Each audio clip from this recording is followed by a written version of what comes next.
আসসালামু আলাইকুম। আজকে রান্না করব বরিশালের চিংড়ি মাছ ভাজা। তো এখানে চিংড়ি মাছ নেওয়া হয়েছে, আমি এটা 12টা নিচ্ছি। এখানে চিংড়ি মাছ, এখানে রসুন নেওয়া হয়েছে একটা। আমি এখন ব্লেন্ডার করে নেব। তো আমি হাত ব্লেন্ডার দিয়ে ব্লেন্ডার করতেছি।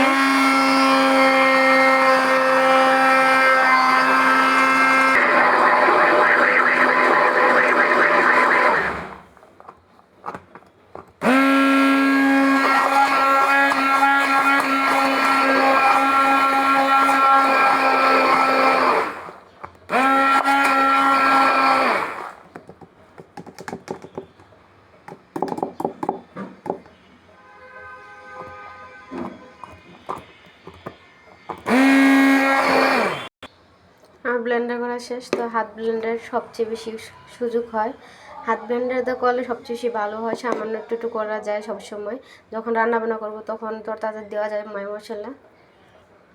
এখানে সামান্য একটু নারিকেল ছিল, তো নারিকেলটা দিয়ে রান্না করব।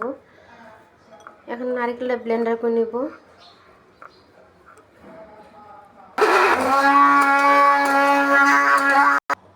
নারিকেল ব্লেন্ডার করা শেষ। তো এখানে দুটো পেঁয়াজ নিচ্ছি আমি। পেঁয়াজ এখন কুচি কুচি করে নিয়ে এখন কষাই দিব। পাইপ প্যান দিচ্ছি। সবসময় দেখেন আমার এই পাইপ প্যান বেশি ইউজ করা হয়। পাইপ প্যানটা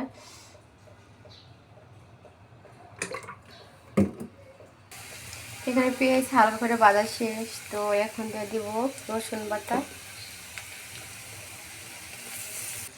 এখানে দেবো আদা বাটা, 1 চামচ মরিচের গুঁড়া,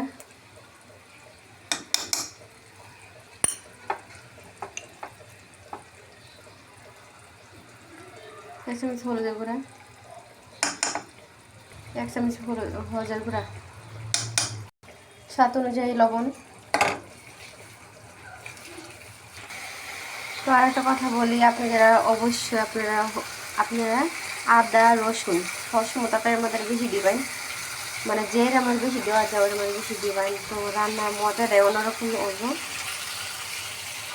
রসুন আর আদা কিন্তু মজা করে অন্যরকম।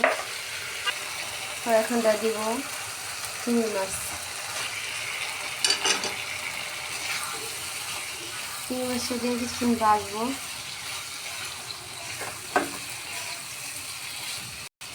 যদি আপনারা মরিচ কম দেন তার মধ্যে বাচ্চারা খাইতে পারবো। মনে করেন যে আদা রসুন এগুলোর জাত আছে, তো বাচ্চারা খাইতে পারবো, বাচ্চারা খাইতে পারবো এবং বড় মাছও খাইতে পারবো।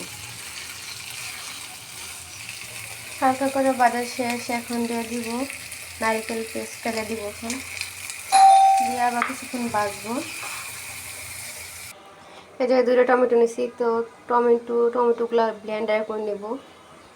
এখানে টমেটোর মধ্যে একটু পানিও দিব না।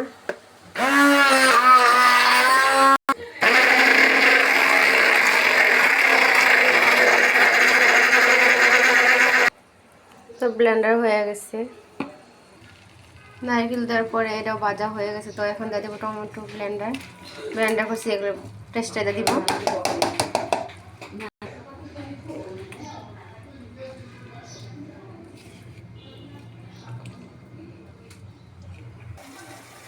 তো সামান্য একটু পানি দিয়ে নেই, এখানে একটু পানি দিয়ে নেই, পানি সব এগুলো উঠছে, আরও শুকনো শুকনো করবো।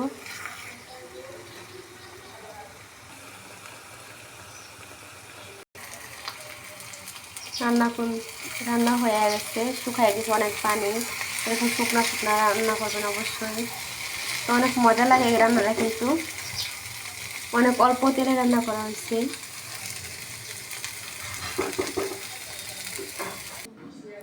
তো অনেক সুন্দর হয়েছে রান্না, কিন্তু অনেক মজা। যারা যারা করেন অবশ্যই ভিডিওটা দেখবেন, পুরো ভিডিওটা দেখবেন।